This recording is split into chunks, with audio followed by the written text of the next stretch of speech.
هبدأ أكلمك على واحد من أكتر الحاجات اللي مش مفهومة في عالم الانهيليشن الأساسي. أولا إيه عناويننا؟ أنا هدخل على فارماكوكاينetics أوف الانهيليشن.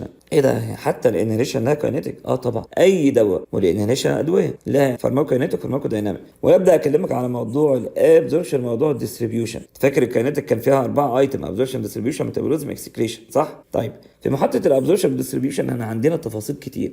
بالعكس عندنا واحد من اهم التوبكس اللي مش مفهوم عند اغلب الناس. انا عملتها لك في صورة رحلة فعلا، قصة حياة الانهيليشن من اول ما يدخل عندنا في جسمنا، وهي لو ما اتحكتلكش كده هتبقى مملة جدا وصعبة جدا، فلازم تتبسط بالشكل ده. عارف ايه اكتر طلسوم من طلاسم الانهيليشن انستيزيا؟ اللي هو النقطة اللي كانوا بيقولوها لنا على طول في اول يوم نيابة: انا عاوز اعلي الالفولار كونسنتريشن بتاع الانهيليشنال عشان خاطر ينام العيان بسرعه، عشان ازود الاونست اوف اندكشن او ريكفري. كنت تسال السينيور بتاعك ايا كان الليفل بتاعه، كل الناس على راسنا من فوق، ليه كده؟ يقول لك ما نعرفش، هو لقوا كده.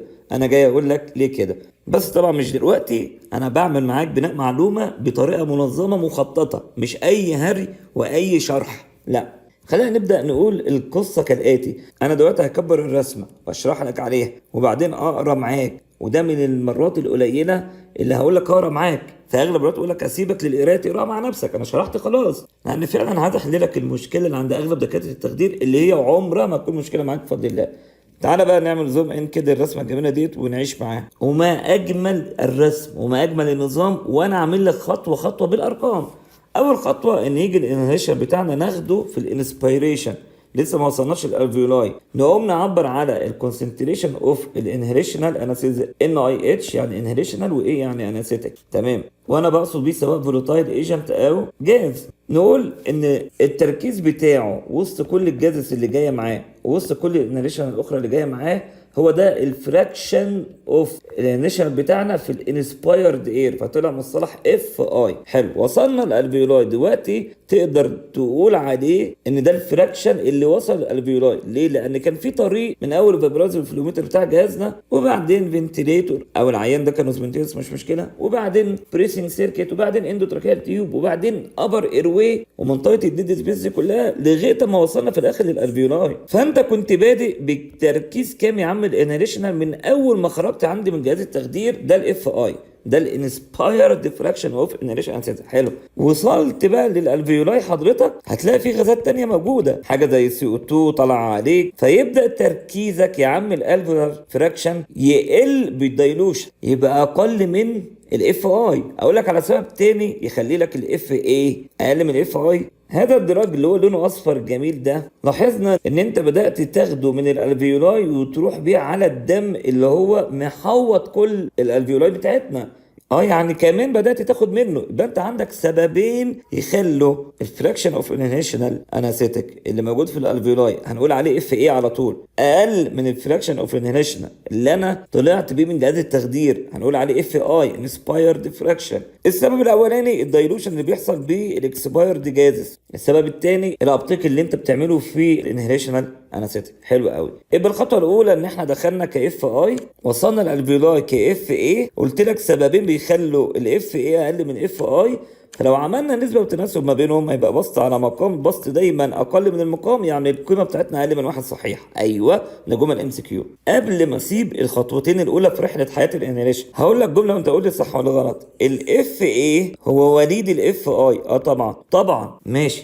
طيب لو انت عاوز تزود الاف اي الالفولار كونسنتريشن من الانهيشن انستيك، روح علي الاف اي، برضه جمله صح لان ده بيديك ده. حلو جدا. الجمله الثالثه، شوف الجمل بتسلم بعضها ازاي، بقى في سهوله ومنطق في استنتاج المعلومه.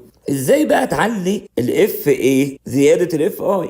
حلو، في طريقه تانية، ايوه، انك ما تخلوش يتاخد بسرعه، تقلل الابتيك، صح؟ يبقى بقينا نفكر. يبقى انت لو عايز تزود الاف اي، يا اما تزود الوارد او تنقص الصادر. شفت الكلام بقى جميل ازاي؟ حلو. قول لي بقى ازاي ازود الوارد، ازاي ازود الاف اي، عشان في الاخر ازود الاف اي، وهقول لك ليه انا عايز ازود الاف اي بعد شويه. هتقول لي مش ده انسبايرد جازز اند فولاتايل.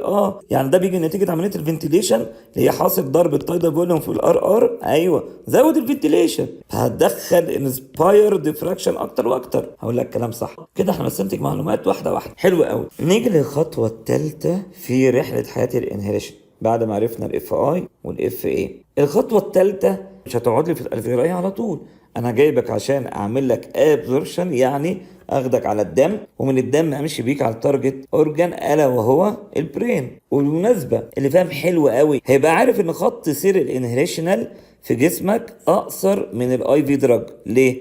الاي في انت بتديه في فين وبعدين لسه يروح للهارت، الهارت يوديه لللنج وبعدين يرجعه تاني للهارت وبعدين الهارت ده يضخه للجسم كله ويروح للبرين بدري بدري لان الكاروتيد بيطلع من الاورطه على طول. طب الانهريشنال لا، الانهريشن انت بتدخله على مرحله اللنج على طول، فمن اللنج للبرمونري فين للليفت هارت للكاروتيد، يعني تقريبا نص السكه. حلو قوي.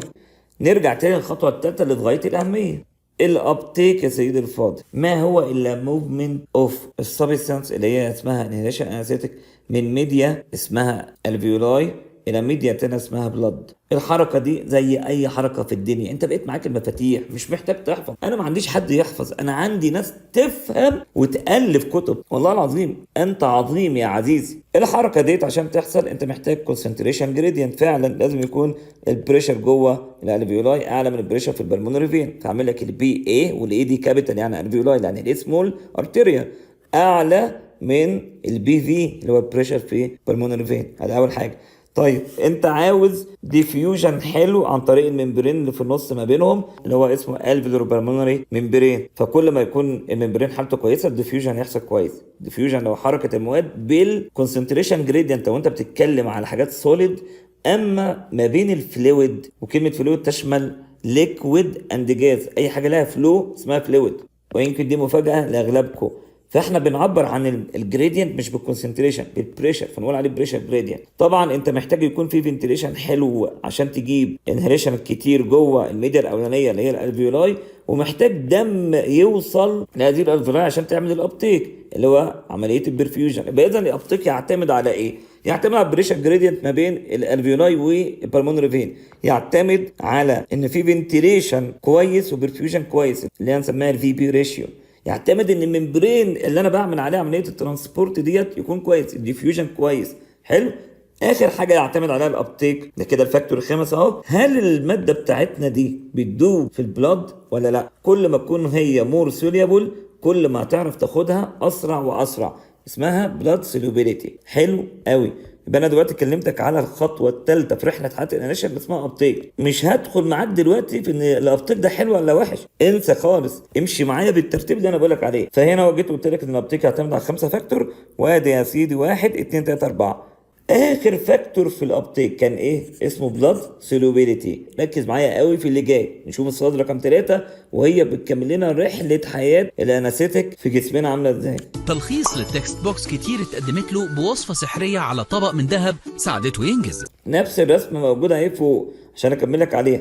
لما دخل الانهيريشن بتاعنا جوه البلاد انقسم لنصين، فراكشن كان سوليبل في البلاد وفراكشن تاني كان نون سوليبل.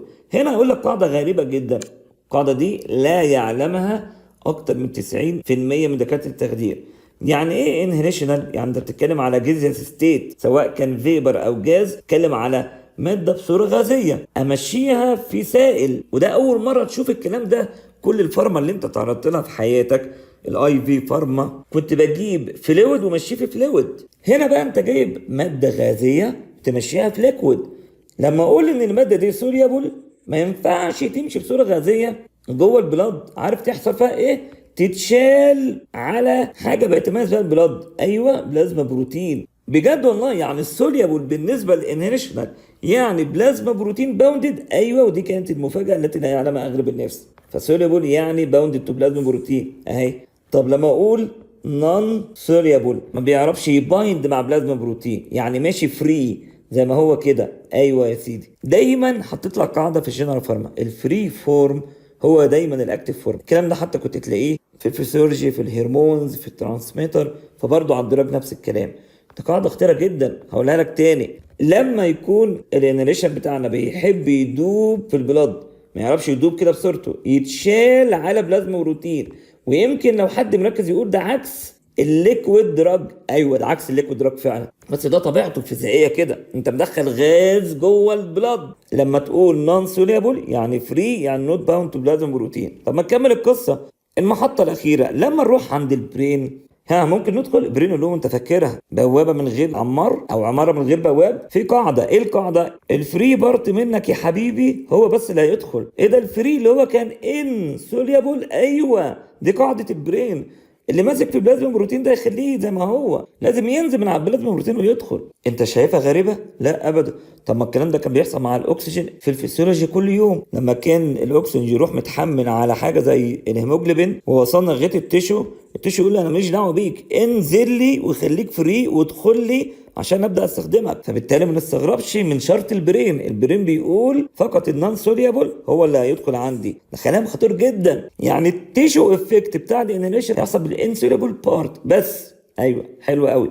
تعالى بقى نتفق معاك على اتفاق. افترض يا عزيزي ان انا كنت مدخل 100 موليكيول من الانيشن في الالفيولاي. لما دخلنا البلازما انقسمنا الى 60 سوليبل يعني باوند تو بلازما بروتين و40 نون سوليبل. انا كبرين هل استفدت من ال100 كلهم؟ لا، استفدت من ال40 دول بس. طب البرين محتاج 400 عشان ينام. خلي بالك انا بديك امثله تقريبيه، يعني محتاج يوصل له 10 مرات من اللي بيوصل له. طب نعمل ايه؟ هما دول احنا كنا بنجيبهم منين؟ من الكميه اللي موجوده في الالفيولاي. فمحتاج انك تزود الكميه بتاع الالفيولاي برضو 10 مرات. يعني لما تدخل لي 1000 ويدخلوا بلازما ينقسموا 600 و400، ال 400 دول يجوا عند البرين ويدخلوا بالبارشال بريشر بتاعهم. الغازات مش بتشتغل بالكونسنتريشن، بتشتغل بالبريشر، ونسميه بارشال ليه؟ لان هو جزء من مجموعه غازات تانية معاه، فبنسميه بارشال بريشر. ارجع لايه؟ فيديوهات الفيزيكس.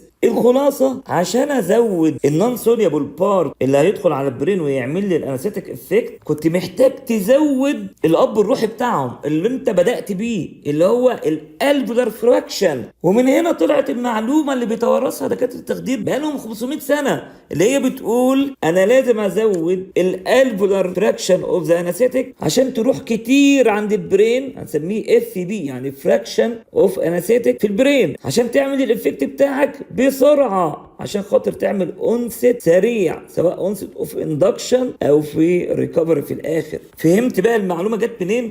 زود الالفولار كونسنتريشن او الالفولار فراكشن عشان تعمل رابيد اونست. انت فهمتها دلوقتي. هو العيان مش هينام عشان انت حاطط له هنا كتير. اللي فاهم حلو والله لغير قناعاتك في حاجات كتير جدا، وانت ليك مخ وفكر معايا. ايه علاقه ان انت تزود لي الالفولار فراكشن بتاع الانستيك بنومو؟ نومو دي تروح تتكلم على البرين. ايوه ما هو لولا هذه الزياده هنا ما كانش هيبقى في زياده هنا، لان احنا هندخل على ملعب اسمه بلاد وننقسم الى سوليبل ونون سوليبل، وهذا النون سوليبل فراكشن هو اللي هيزود لك الاف بي، وهو اللي هيعمل لك الافكت اللي انت عاوزه في الاخر. كان الحل عشان تزود ده الاف بي كنت تروح تزود ده الاف اي بس. يا سيدي الفاضل والله واحده من اصعب النقط في عالم التخدير دلوقتي انت بقيت شاربها شرب، وهذا بفضل رب. تعالى نقرا، بعمل لك سلايد كامله لوحدها بتتكلم على اهم ايتم في القصه دي، الا هو السوليوبيليتي. سوليوبيليتي اوف ايه؟ انهيليشن انستيك. فين؟ في البلاد. ما اروع النظام، 7 معلومات يتبنوا فوق بعض. المعلومه الاولى بيقول انهيليشنال في البلاد ممكن يكون سيلابل او انسيلابل. راجع معايا. يعني ايه سوليبل؟ يعني باوند تو بلازما بروتين فيرملي، يعني حتى السيبان منه صعب. عشان كده لما كنا بنروح لبرين وشويه ماسكين في البلازما بروتين كان صعب يفكوا، عشان كده ما لهمش بارشال بريشر على البرين طبعا، لان هم مش في صوره غازيه اصلا. الموجود في صوره غازيه اللي يقدر يدخل البرين ويعمل الافكت بتاعه نون سوليبل. ادي تاني معلومه. ماشي خلصنا نقول المعلومه الثانيه، ذا مور سوليبل انهيليشنال ان ذا بلاد. يشوف البلاد من هنا عينه الزغلل وتقول انا بحب ادوب فيك، ده انا شايف بلازما بروتين كتير جواك، انا عايز امسك فيك، انا هسيب الالفيولاي بسرعه وادخل فيك يا عم البلاد. يعني حصل له ابتيك اكتر، اذا السوليبيليتي تتناسب طرديا مع الابتيك. صح جدا. طيب لما انت عملت ابتيك اكتر رحت انت كده قللت لي الاف اي اللي هو الفراكشن بتاع الانيشن الموجود في الالفيولاي. هل انت كده طبقت القاعده اللي انا لسه قايلها لك؟ انا محتاج ارفع الاف اي عشان ارفع الاف بي. لا، انت كده عملت عكسها. ومن هنا جت الجمله المشهوره ان كل ما يكون في ابتيك اكتر كل ما الاف ايه هيقل، كل ما الاونست هيتاخر. جمل شائعه جدا في الام سي كيو، الناس حافظاها بدون فهم. دلوقتي انت بقيت فاهم، بس انا لسه عندي تعليق على الجمل دي، لان احنا مش بنفهم ولا نقرا بنفس المايند سيت بتاع زمايلنا. احنا لنا اناليتيك باور ومايند سيت تاني خالص. فهعلق لك على الجمله المشهوره دي واقول لك ان هي جمله خيبانه ملهاش لازمه، بس خليك معايا للاخر. بنفس المنطق بتاع جمله 2 ندخل في جمله 3 اللي هي بتقول ذا ليس سوليبل انهاليشنال انستيك. طب ايه اللي بيحدد الحكايه دي؟ دي طبيعه فيزيائيه، يعني في انهاليشنال سوليبيلتي بتاعته عاليه وانهاليشنال اخر سوليبيلتي بتاعته قليله. يعني ده لما يدخل في البلاد يبقى اغلب الفورم بتاعه سوليبل والتاني اغلب الفورم بتاعه نون سوليبل. حلو. طب خليك في التاني اللي هو ذا ليس سوليبل انهاليشنال في البلاد، هيبقى ليس رابيد ابتيك، وبالتالي مش هيقع الاف ايه، هيخليه عالي شويه. انا وانت لو عايزين نعبر عن السوليبيليتي بتاع الانهاليشن نعبر عنها ازاي؟ يعني ايه كلمه سوليبيليتي عاليه وقليله؟ لا مفيش كده، عايزين نعبر برقم. فقالوا بسيطه، انا هعمل لكم رقم يعبر عن السوليبيليتي، سموه سوليبيليتي كوفيشنت، ما هو الا نمبر ريبريزنت السوليبيليتي بتاع الانهاليشن. فلو الرقم ده كبير معناه بيدوب كتير، معناه انه بينزل البلاد يبقى سوليبل اكتر من النون سوليبل بارت. يبقى انت من دلوقتي عارف solubility coefficient ده لو رقم عالي يبقى النون سوليبل قليل، يبقى هناخد وقت كتير لغايه ما نعمل افكت على البرين، يعني اونست ديليد. شفت تحليل المعلومه؟ يبقى الرقم دلوقتي بقى له باور. هقولها لك تاني، لو رقم السوليبيليتي كوفيشنت ده قليل معناه لما ينزل البلاد مش هيبقى سوليبل كتير، قولها بالشكل الاخر يبقى انسوليبل اكتر، فبالتالي يعمل تاثير على البرين اسرع. اللي بيعمل لك رابيد افكت ورابيد اونست هو البارشال بريشر بتاع اي بارت بتاع النون سوليبل بارت. حلو جدا. نقول بقى على المصطلح ده كلمه سوليبيليتي كوفيشنت، قالوا لا ما تيجي نعبر عنه باسم مور اكيوريت، بلاد جاز بارتيشن كوفيشنت. يعني ايه؟ بص يا غالي، اعمل خط كده وحط لي هنا البلاد كونسنتريشن اوف انهاليشنال على الالفولار كونسنتريشن بتاع الانهاليشن. كل ما يكون التركيز في البلاد اكتر معناها ان هو مور سوليبل، يعني معناها انه عنده مور سوليبيليتي كوفيشنت. يقوموا يسموها بنفس الترتيب بلاد جاز. جاز يعني ايه؟ يعني في الالفيولاي، يعني بارتيشن كوفيشنت، يعني الكوفيشنت النسبه بتاع البارتيشن الجزء من الانرشنال اللي موجود في البلاد مقارنة بالجاز. شفت ترجمة الاسم احسن واجمل والذ من كده؟ بقى الاسم له طعم تاني. فدايما لما اقول partition coefficient المكان اللي بيتذكر في الاول هو ده المكان اللي الانهاليشنال هيروحوا بعد ما كان موجود في المكان الاولاني. اهو انا كنت في الفيولاي سبتها ورحت بلاد. يبقى نرجع نقول ان البلاد جاز بارتيشن كوفيشنت اللي هو الرقم اللي هيعبر عن السولوبيليتي، كل ما يكون اعلى كل ما تفهم ان السولوبيليتي اعلى والانست هيتاخر. خلاص بقى قواعد ثابته، يعني الانست اوف انهاليشنال يتناسب عكسيا مع السولوبيليتي. طبعا مراجعات ومتابعات مستوى وتدريب على الامتحانات. في السؤال رقم 4 بقول لك لو انت عايز تزود الاونست اوف انهاليشن بتاعك، الستارت اوف الافكت، انت محتاج تزود الاف بي. وانت فاهم يعني ايه اف بي؟ وده معناه انت محتاج تزود الانسوليبل بارت، وده معناه ان انت محتاج تزود الاف اي. يعني الكتابه اصبحت بالشرح اللي انا بقوله لك. فطلعنا بالمعلومه زامور اف اي زامور اف بي زامور رابيد اونست. جيت اقول لك بقى هاو تو انكريز الانهاليشنال انستيك اونست، هتقول لي زود الاف اي. طب السؤال اللي بعده ازاي زود الاف اي؟ هقول لك بحاجتين. زود الوارد بتاعه اللي كان بيصنعه اللي هو اسمه اف اي اللي انا قلت لك من شويه. طب ازوده ازاي؟ زود الفنتيليشن. الحاجه الثانيه هي دي النقطه اللي انا بقى قاعد اعلق لك عليها، يقول لك نقص الابتيك، لان الابتيك ده هو ده اللي كان بيهد لك الاف اي. الكلام يبدو نظريا صح، بس تعالى انا وانت كائنات مختلفه بنحب نفكر ونحل. يعني ايه نقص الابتيك؟ هو ايه اصلا الابتيك كان بيعتمد على ايه؟ وايه مصير الابتيك؟ هو انا كنت باخده بخزنه في البلاد؟ ما انا في الاخر لازم كده كده اخده عشان اروح للبرين يا حبيبي. امشي معايا في كلمه نقص الابتيك. هل عايز تقول لي نقص البريشر جريدينت بتوين بي اي والبي في؟ عايز تقول لي انقص الديفيوجن واروح اضرب الممبرين؟ عايز تقول لي انقص الفنتيليشن اللي هنا او البرفيوجن اللي هنا؟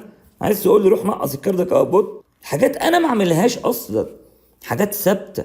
لو انت بتتكلم وذ النورمال فيسيولوجي الحاجات دي ثابته حضرتك.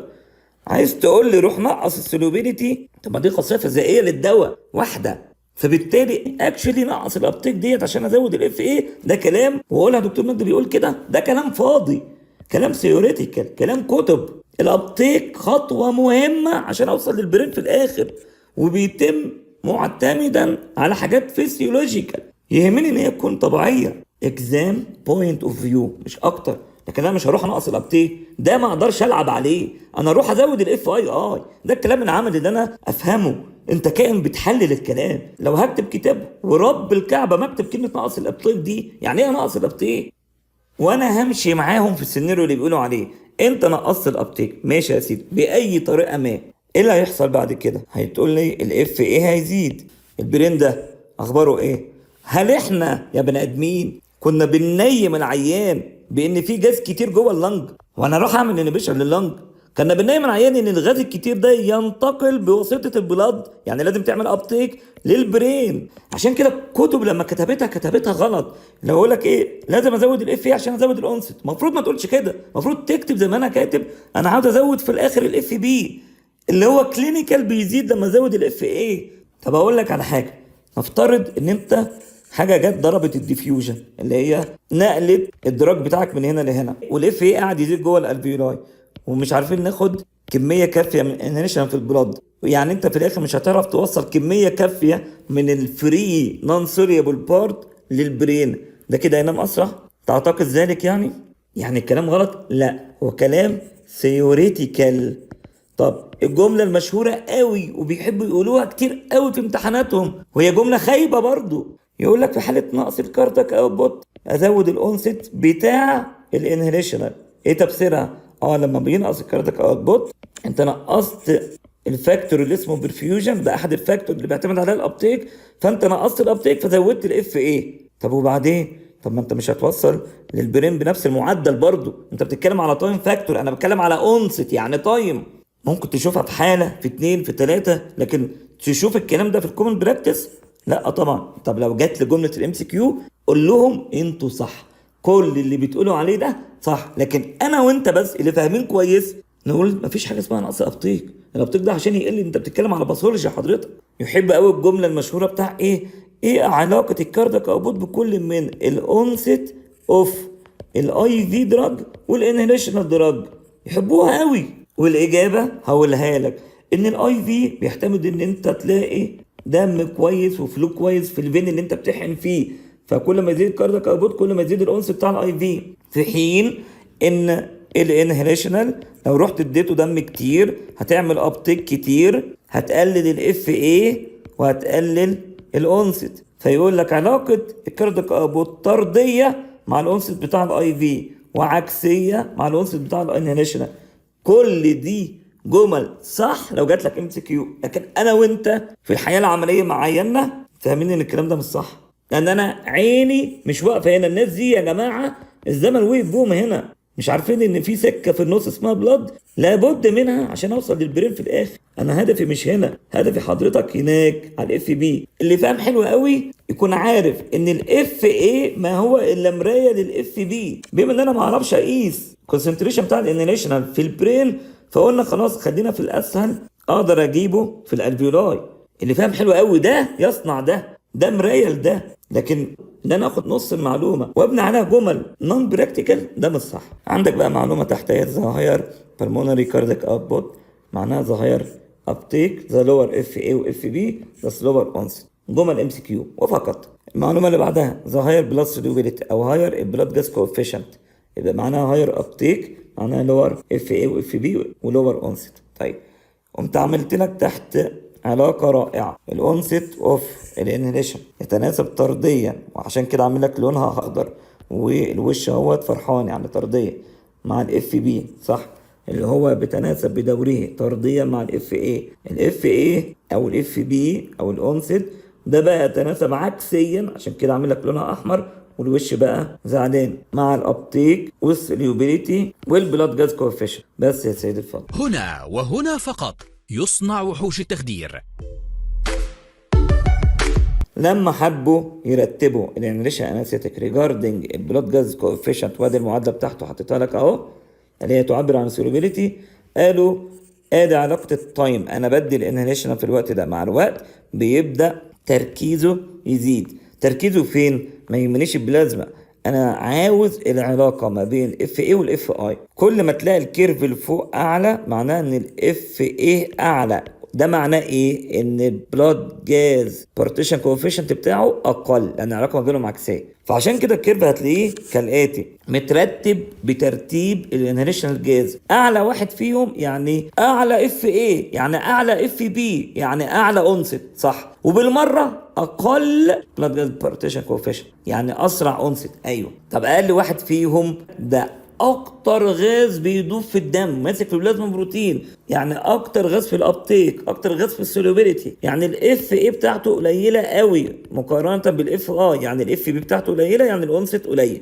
فهمت الكيرف ماشي ازاي؟ طيب الارقام للاسف حفظ، للاسف، بس خليك معايا كده. بص، اولا خلي بالك كل غاز له كلر كود، كل الالوان دي مظبوطه جدا ما عدا اخر اتنين والزينون، بقيه الالوان حرفيا مظبوطه. تامل معايا الارقام، مين اقل بلاد جاز بارتيشن كوفيشنت وبالتالي اسرع اونست؟ الزينون. حضرتك مش بيكتبوا زينون في الكيرفات، بيبدا اي كيرف بالديسفولورين، لا الزينون اسرع جدا. يليه الديسفولورين والنيترس، الديسفولورين اسرع من النيترس، 42% 47%. حاول تحفظ معايا. السيفو 68، طلعنا فوق الواحد. ايزو 1.4، انفلورين 1.9. خلصنا عيلة الايثرز. نيجي بقى لصاحبنا الهالوسان، ده عيلة لوحده، الالكان 2 و3. ياه، يعني السولوبيليتي بتاعته عالية، يعني الانست بتاعه متأخر. و2 عفى عليهم الزمن، مش بنشتغل بيهم دلوقتي، الايثير والميزوكسيفلورين. تخيل السولوبيليتي كوفيشنت بتاعه كام؟ 12 و13. شوف الفرق ما بينهم وبين اللي قبلهم. يعني هالوسين اللي هو اعلى بلاد جاز بارتيشن كوفيشن دلوقتي ان كان لسه موجود 2 و3، كان في واحد 12 واحد 13. تخيل يعني يشتغل بعد قد ايه ده؟ ياخد وقت كتير قوي. دول الحمد لله مش موجودين. لو عمل لك الكيرف بزاويه اخرى، علاقه التايم المره دي بقى مش الاف اي اف اي، علاقه صريحه مع البلاد جاز بارتيشن كوفيشن. طب ما هي نفس الكلام، ترتيبهم هيختلف. اعلى بلاد جاز بارتيشن كوفيشنت يعني اعلى سولوبيليتي، هتلاقي الميزوكسيفلورين 13 12، هالوسان 2 و3. يعني الكيرفات اتعكست. ايوه، لان المره دي انت باصص على البلاد جاز كوفيشنت. طب سؤال، ليه الكيرف كان بياخد وقت في الطلوع وبعد كده بيستقر؟ زي اي دواء التركيز بتاعه بياخد شويه وقت حسب بقى ما يوصل ماكسيمم ستيدي ستيت ويكمل على تركيز ثابت. تمام؟ فالطلعه دي هو شويه الوقت اللي في الاول لغايه ما وصلنا لحد الاكليبريم جوه الالفيولاي. حلو يا جميل.